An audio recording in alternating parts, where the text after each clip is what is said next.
Assalamualaikum warahmatullahi wabarakatuh. Perkenalkan kami dari kelompok 2 struktur aljabar kelas A. Nah, dalam mata kuliah struktur aljabar ini, kelompok kami akan menjelaskan tentang relasi dan pemetaan. Pertama-tama sebelum menuju ke materi, alangkah baiknya kita perkenalan dulu. Perkenalkan kami kelompok 2 dengan anggota Wilujeng Dwi Wulandari, NIM 2619118, Tri Rizkyanti Ananda Wairi Putri, NIM 2619129, Fadia Faraiha, NIM 2619130.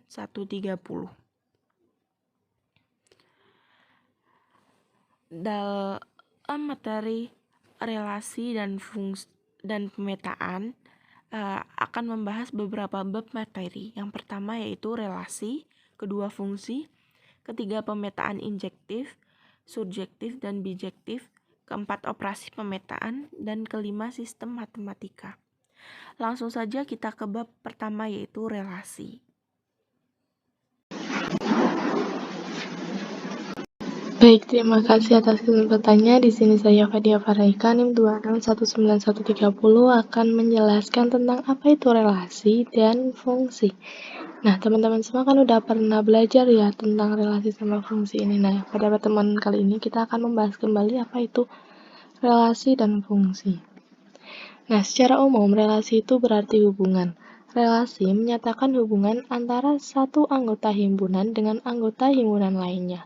Semisal ada himpunan A dan ada himpunan B. Nah, himpunan A dan himpunan B ini dapat dikatakan memiliki relasi jika ada anggota himpunan yang saling berpasangan.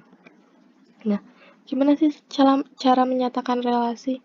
Nah, suatu relasi dapat dinyatakan dengan 3 cara. Yang pertama dengan diagram panah, yang kedua dengan diagram kartesius, dan yang ketiga dengan himpunan pasangan berurutan.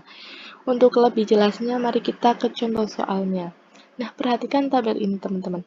Nah, di sebelah sini ada tabel nama siswa, yang di sebelah sini ada pelajaran yang disukainya. Nah, tabel ini bisa kita relasikan dengan 3 cara tadi. Dengan diagram panah, dengan diagram kartesius, dan dengan himpunan pasangan berurutan. Nah, kalau dengan diagram panah, gimana ya caranya? Biar tabel ini jadi diagram panah. Nah, kita buat himpunan A sama himpunan B. Himpunan A itu adalah nama siswa dan himpunan B adalah pelajaran yang disukainya. Buyung. Buyung itu menyukai pelajaran IPS dan kesenian, sedangkan Doni itu menyukai pelajaran keterampilan dan olahraga. Nah, Vita menyukai pelajaran IPA, sedang Putri menyukai pelajaran matematika dan bahasa Inggris. Nah, jadi diagram panahnya bisa digambarkan seperti ini. Nah, untuk diagram kartesiusnya gimana? Diagram kartesiusnya seperti ini. Jadi, kita buat ini yang sumbu X-nya ya kita kasih nama siswa, yang sumbu Y-nya kita kasih pelajaran yang disukainya. Nah, Buyung itu menyukai IPS dan kesenian, Doni menyukai keterampilan dan olahraga, dan Vita menyukai IPA, Putri menyukai matematika dan bahasa Inggris. Jadi dikasih titik koordinat seperti ini. Nah, itu dinamakan dengan diagram kartesius. Yang ketiga dengan himpunan pasangan berurutan. Gimana sih caranya menyatakan tabel ini dalam himpunan pasangan berurutan? Nah, kita buka kurung kurawal, kita buka kurung Buyung, IPS, tutup kurung, Buyung, kesenian, tutup kurung, buka kurung lagi Doni, keterampilan, dan seterusnya sampai buka kurung Putri, bahasa Inggris, tutup kurung, sampai buka kurung Putri, bahasa Inggris, tutup kurung, ditutup dengan kurung kurawal. Nah, ini jadi Buyung itu kan menyukai IPS dan kesenian, makanya ditulis dua seperti ini. Nah, sifat-sifat relasi. Sifat-sifat relasi itu ada 5. Yang pertama sifat refleksi, yang kedua sifat setangkup atau simetris, yang ketiga sifat transitif, yang keempat sifat antisimetris, dan yang kelima adalah sifat ekuivalensi. Apa sih sifat refleksinya itu? Nah, jika ada anggota A berelasi dengan dirinya sendiri, nah itu namanya sifat refleksi. Yang kedua, sifat setangkup itu yang gimana? Jika ada A berelasi dengan B, maka B itu juga harus berelasi dengan A. Itu yang namanya sifat setangkup. Nah, sifat transitif itu apabila ada A berelasi dengan B dan B berelasi dengan C, maka juga harusnya A itu berelasi dengan C, itu namanya sifat transitif. Nah, sifat antisimetris. Suatu relasi yang bersifat antisimetris tidak harus tidak simetris. Karena apa? Karena antisimetris dan simetris bukanlah istilah yang berlawanan. Yang kelima, sifat ekuivalensi. Sifat suatu relasi R himpunan A bersifat ekuivalensi jika relasi tersebut bersifat refleksi, simetris, dan transitif. Oke, kita lanjut ke fungsi atau pemetaan. Fungsi dapat diartikan sebagai relasi khusus yang setiap anggota himpunan A berpasangan tepat satu dengan anggota himpunan B. Nah, fungsi ini ciri-cirinya itu ada dua. Yang pertama, anggota A harus mempunyai pasangan semua. Yang kedua, anggota A harus mempunyai satu pasangan. Nah, bedanya fungsi sama relasi itu apa? Nah, perbedaan antara relasi dan fungsi terletak pada cara memasangkan anggota himpunan ke daerah asalnya.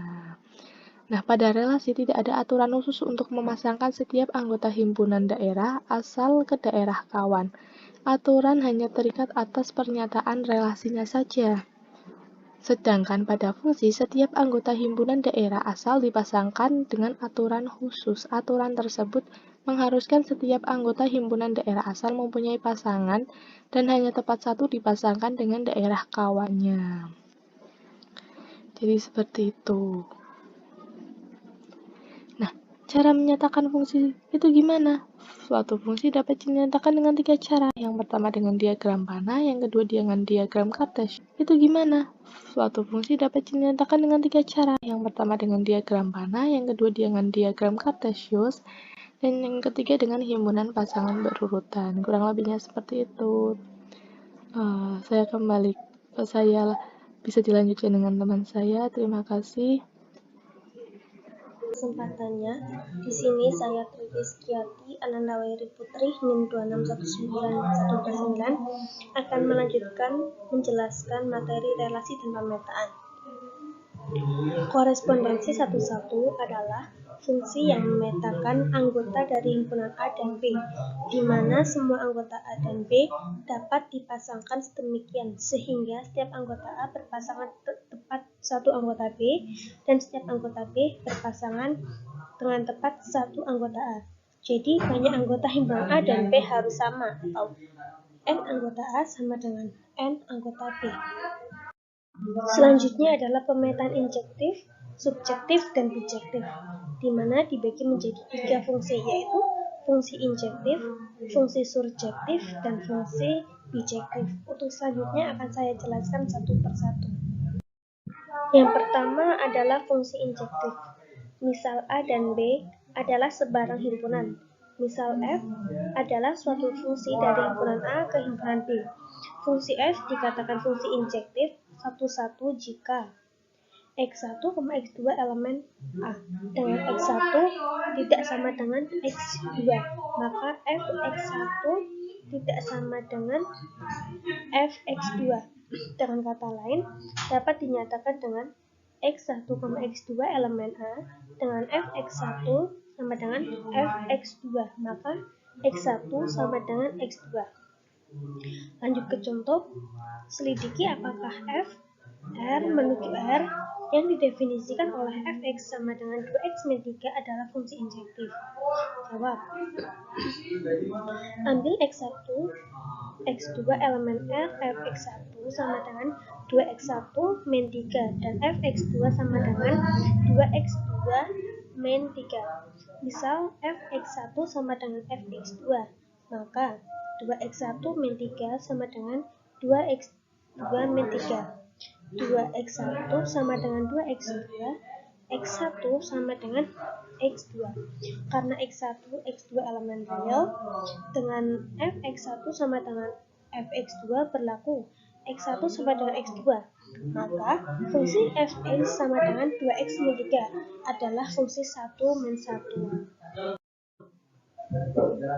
Selanjutnya adalah fungsi surjektif.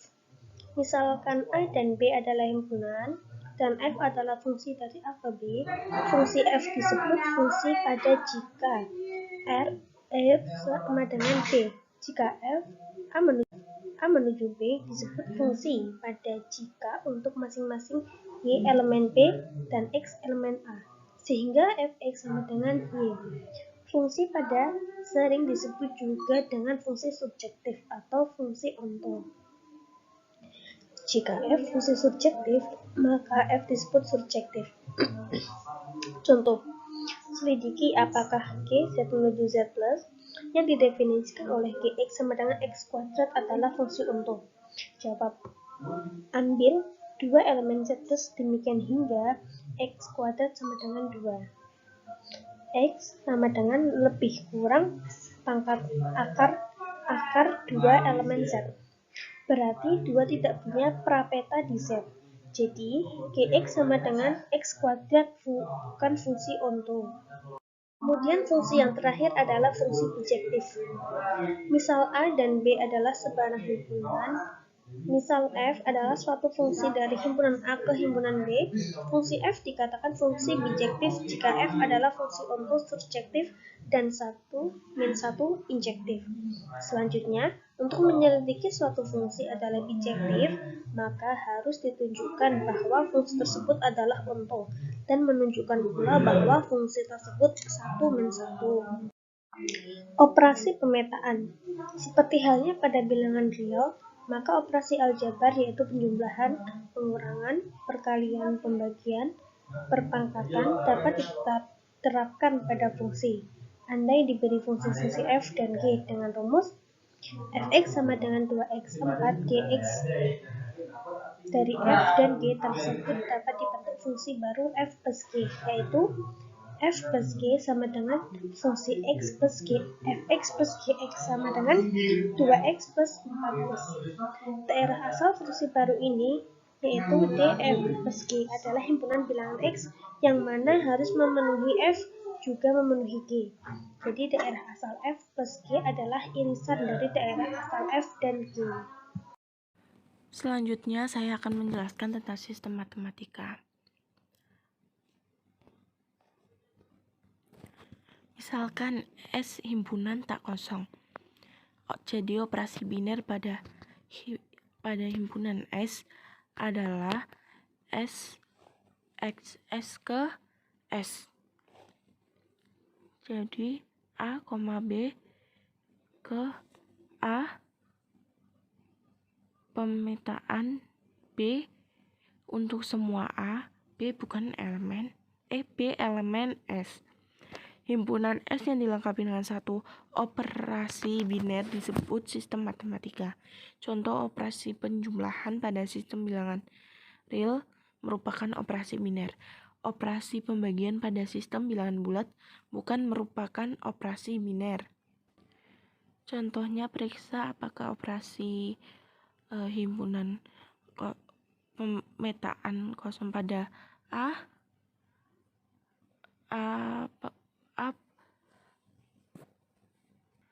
pemetaan B sama dengan A min B untuk semua A, B, elemen Z plus merupakan operasi biner. Penyelesaiannya yaitu pemetaan dari Z plus yaitu Z plus kali Z plus ke Z plus. Jadi A, B ke A pemetaan B sama dengan A min B. Terus pilih 1,2 elemen Z plus kali Z plus. Tapi 1 pemetaan 2 sama dengan 1 min 2 sama dengan min 1. Dan min 1 bukan elemen dari Z plus. Jadi operasi berikut bukan operasi biner di Z plus.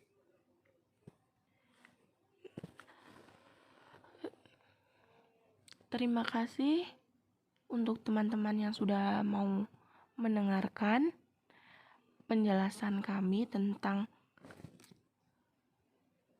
relasi dan pemetaan. Semoga dapat dipahami oleh teman-teman sekalian. Sekian penjelasan dari kelompok kami. Terima kasih. Wassalamualaikum warahmatullahi wabarakatuh.